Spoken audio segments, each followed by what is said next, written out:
My name is Nadia.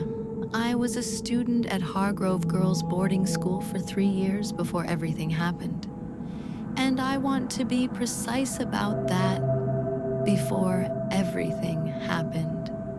Because I think it matters that you understand what it was like before. Not to make you feel worse about what comes after, but because I think the before is part of it. I think whatever came for us, it needed us to be comfortable first. Hargrove was, and I say this understanding how it sounds, a good school.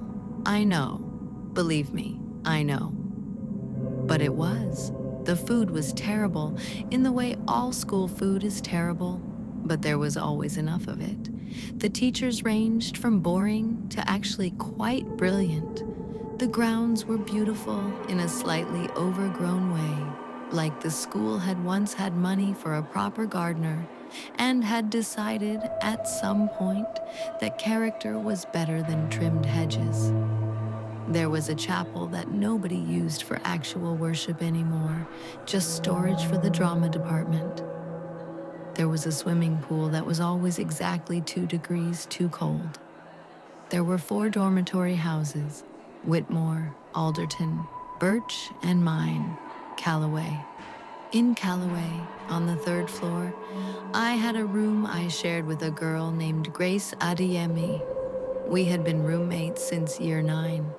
That is the kind of thing that either destroys a friendship or cements it permanently, and for us it was the second thing. We had a system. I got the window side. She got the side closest to the door, because Grace had this thing about needing to hear the hallway. She said it helped her sleep, knowing people were out there. I never understood that. I always needed silence to sleep. We compromised on a white noise machine that neither of us actually liked, but both of us secretly depended on by the end of the first term. Grace wanted to study law. She had a plan. She was the kind of person who had a plan, and also had a backup plan for the plan, which she kept in a notebook that she color-coded. I always teased her about the color coding. I told her it was evidence of a deeply repressed anxiety disorder. She told me I was projecting. She was probably right. I wanted to be a journalist. I kept a diary. Not the kind you write in every night about your feelings. More the kind where you write down things you notice. Observations. The way the 3rd floor bathroom mirror had a crack in it that made your reflection look like you were standing in 2 different places at once. The way Ms. Okonkwo always paused before she said the word "unfortunately," as if she was deciding in real time whether to soften the blow. I wrote all of it down. I am glad I did.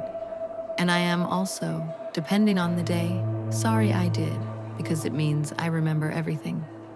Our days ran like clockwork.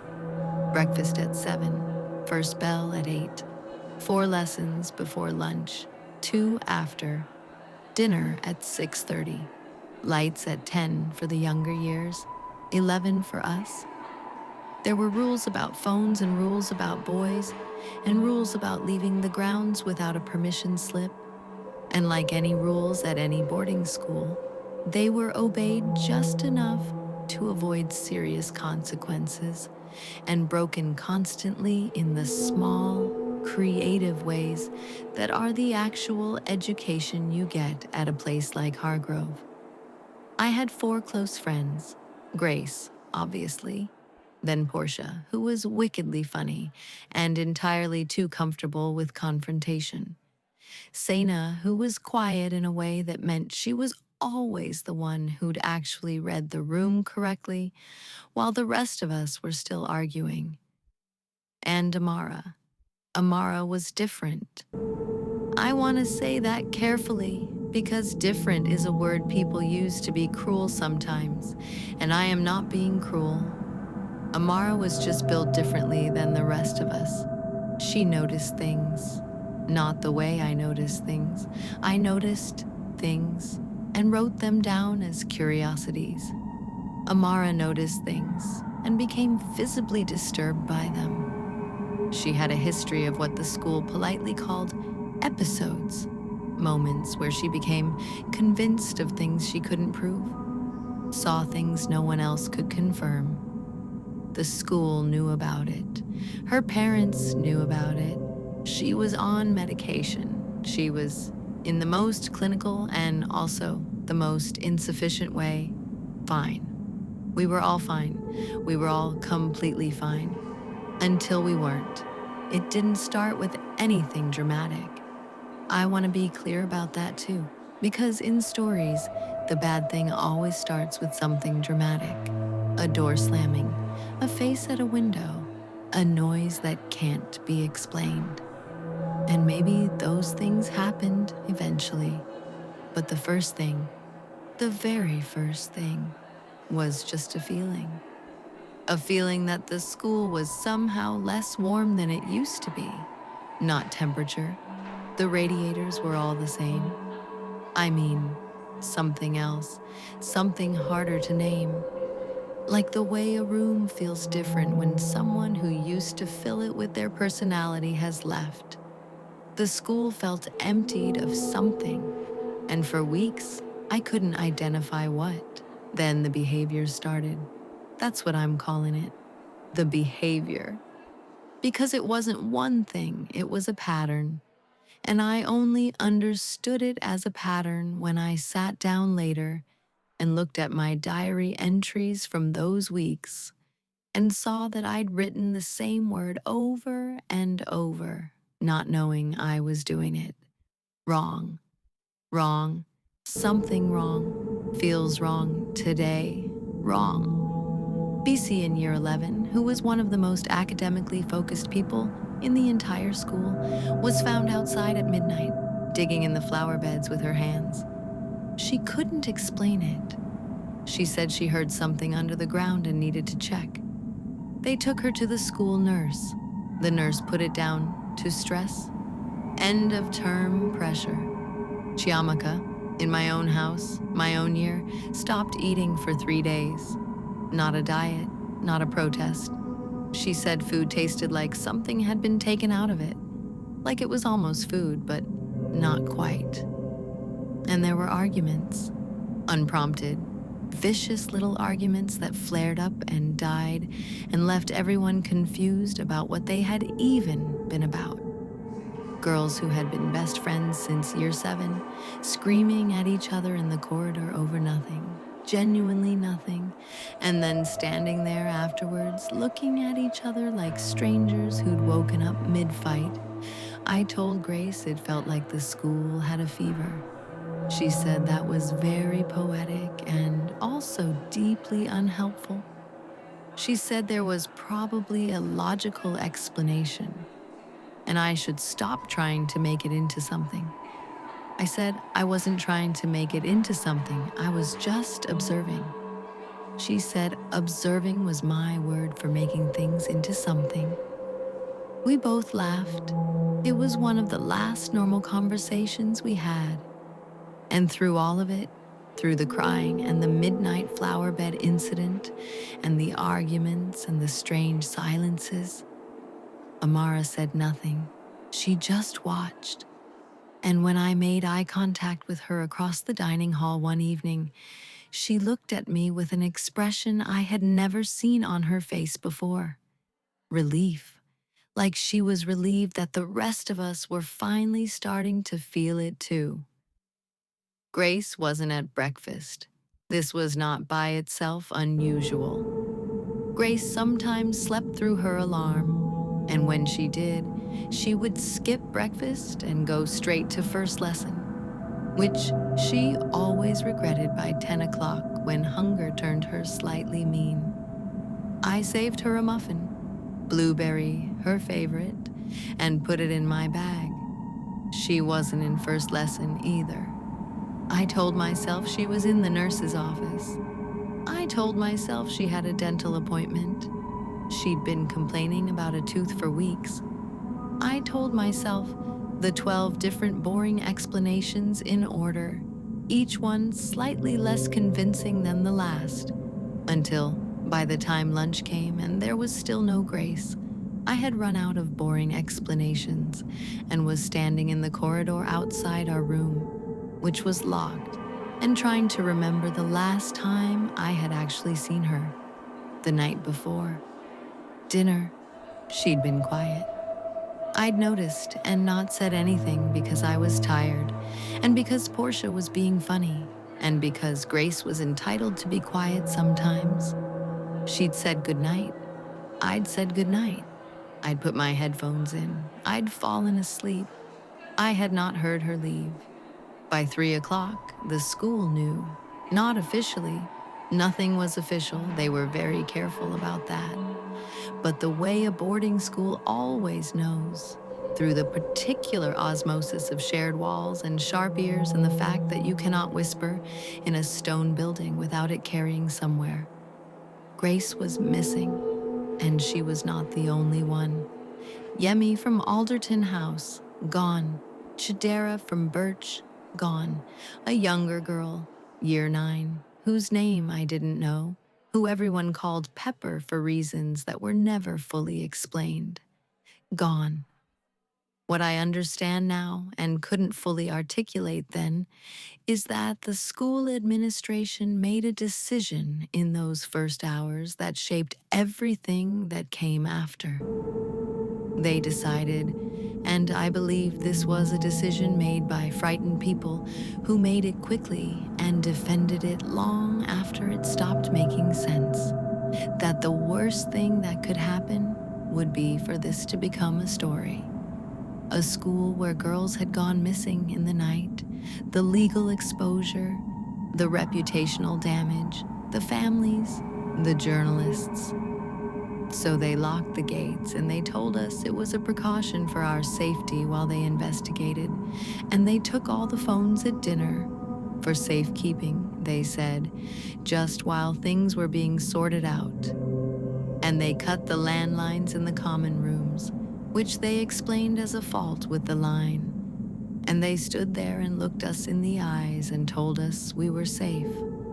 Nobody believed them, but nobody had a way to prove otherwise. And so we waited. I was in the second-floor bathroom brushing my teeth when I heard it. I don't know who found her first. Someone who went in before me. Someone who pushed open the wrong stall door and then couldn't push it closed again, couldn't unsee it. And the noise that came out of her spread through the building like a signal. I will not describe what I saw in detail. I have tried in my diary, and the words don't do anything useful. What I will say is that it was Grace, and it was unmistakably Grace, and she was gone. Whatever Grace had been, the color-coded notebooks, the law school plans, the blueberry muffins, was gone from her completely. There was blood. There was a great deal of blood. I don't remember the rest of that morning very clearly. There are patches. I remember Portia sitting on the floor of the corridor outside and not being able to stand up. I remember Sina holding my hand, which I hadn't asked for, which was exactly right. I remember a teacher, I think it was Mr. Adini, our chemistry teacher, trying to herd us toward the dining hall. And I remember thinking that he looked as frightened as any of us, maybe more. And then I remember the next day, because the next day was when Lola died. Lola Fashola, she was in my biology class. She was funny in a dry, delayed way, a joke that landed 30 seconds after she said it, while you were still processing. She sat in the third row, and she was fine, and then she wasn't fine, and then she was on the floor, and the teacher was calling her name, and Lola wasn't answering. They said cardiac arrest. They said it later, officially, to those of us who asked, a spontaneous cardiac event, tragic, unexplainable. She was 16. I'm not sure what the teachers told each other. I suspect they didn't talk about it as a group. I think it was more like a gradual acknowledgement, a spreading understanding, like the behavior we'd all seen in the girls, but happening in adult bodies with car keys and the option to leave. Mrs. Achebe went first, I think, though we didn't know until her classroom was dark 2 mornings in a row.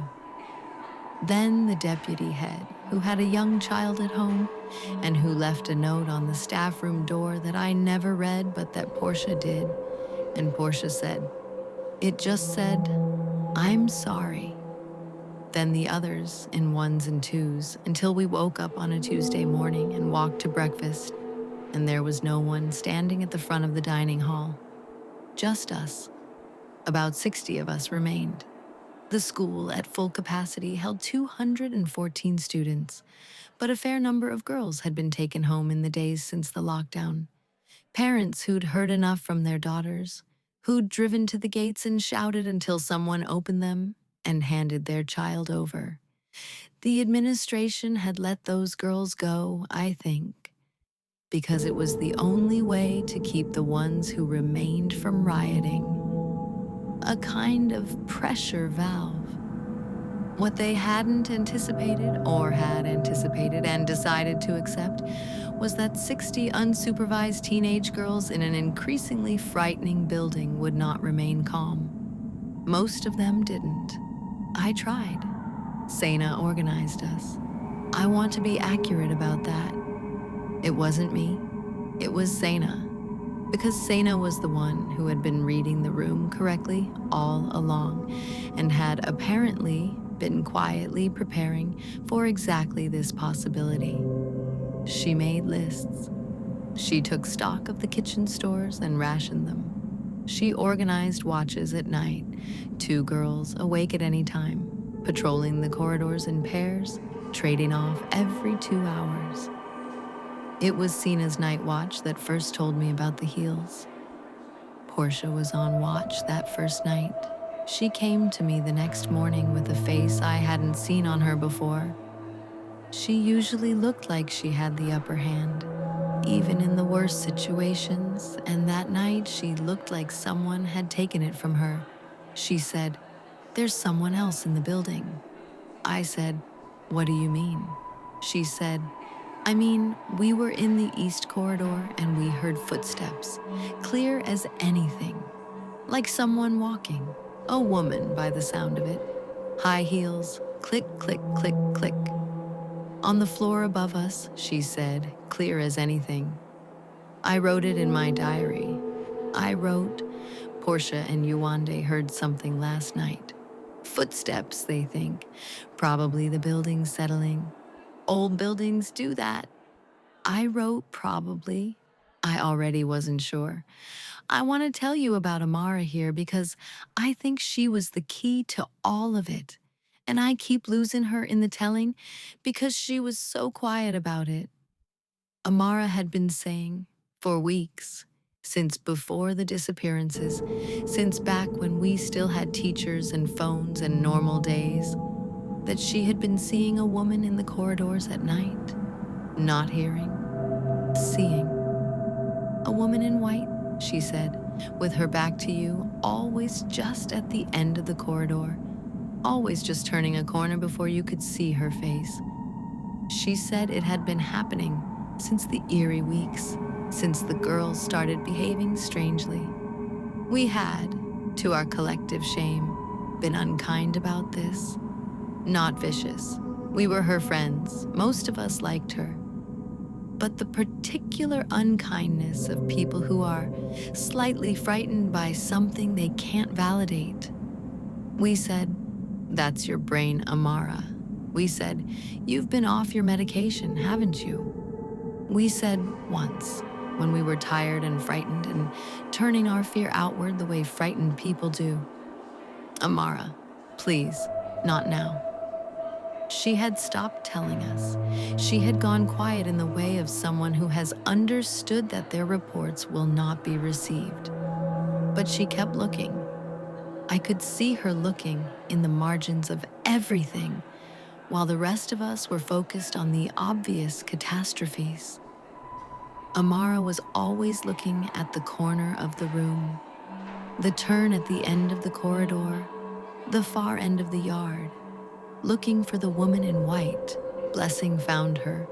Blessing, who was 14 and should not have been at the front of any of this, but was, because that was the school we were living in now.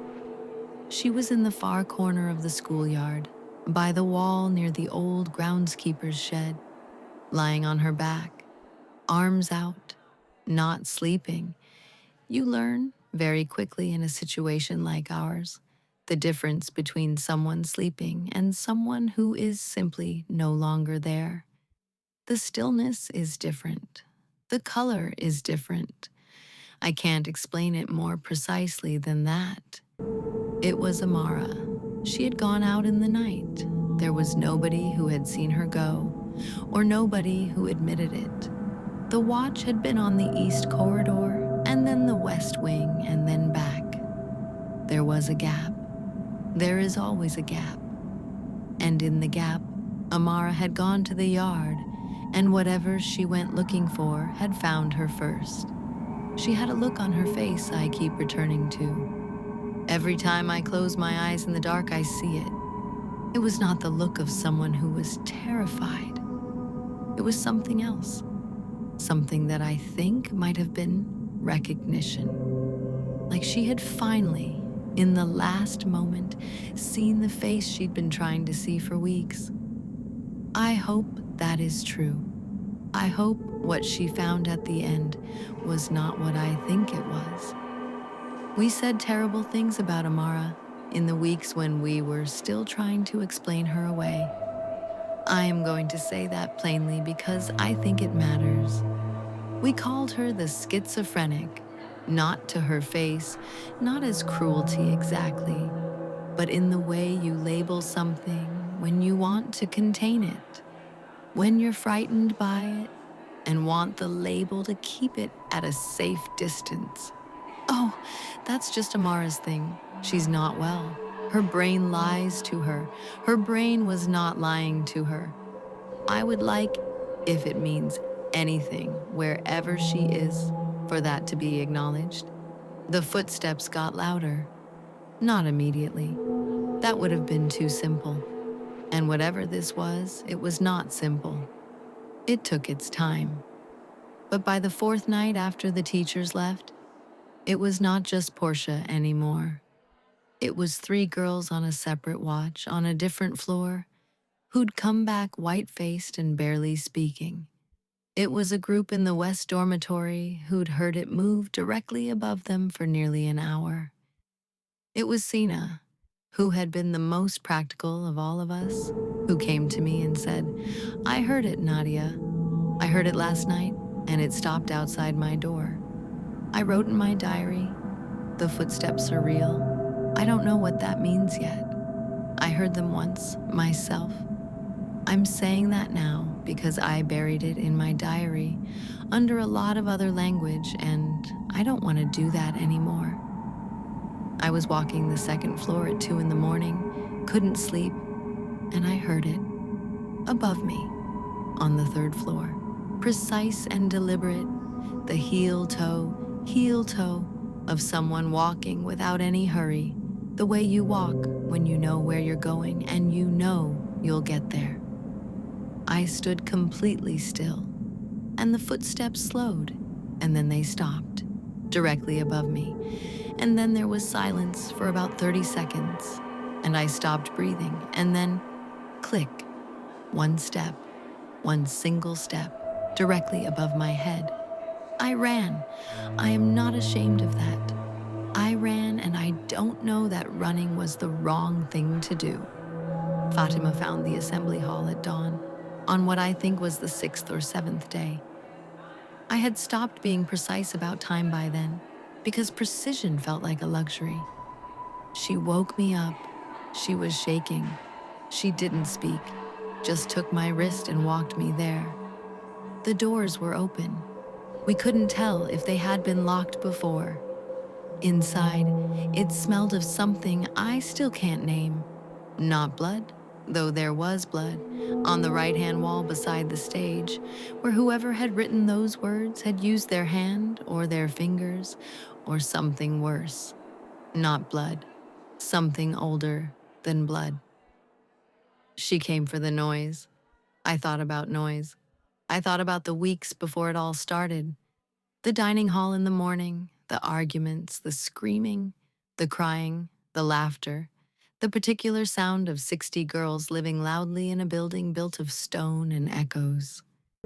I thought about how a boarding school at full tilt is one of the louder human environments there is.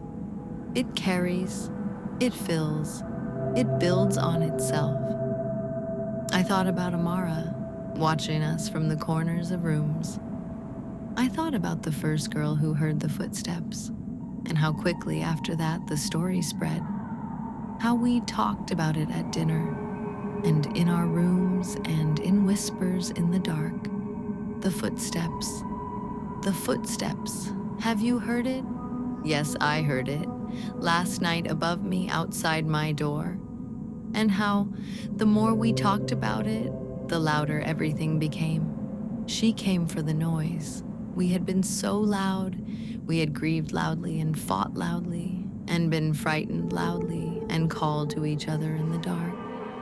And every sound was an offering we didn't know we were making. And she had followed the sound to its source, and Amara had known, or had come close to knowing, and we had told her she was imagining it. We left the assembly hall in silence, all of us, even the ones who had been crying. Something about the silence felt like the right answer, the only answer we had left, after everything. Maybe silence was what we should have tried weeks ago. Maybe silence would have changed things. Maybe she had been there long before any of us, living in the acoustics of this old building, and the noise had only been an invitation. I don't know. I don't know what she was, or what she wanted, or why she chose Hargrove, and not some other school full of girls, full of noise. I only know what I saw, and what I heard, and what I wrote down. And I only know that I left the building that morning with 43 other girls through the side gate that Sana had been quietly working on for 2 days. And we walked down the road until we found a petrol station with a phone, and we called someone, finally, and it was over. Or something like it was for.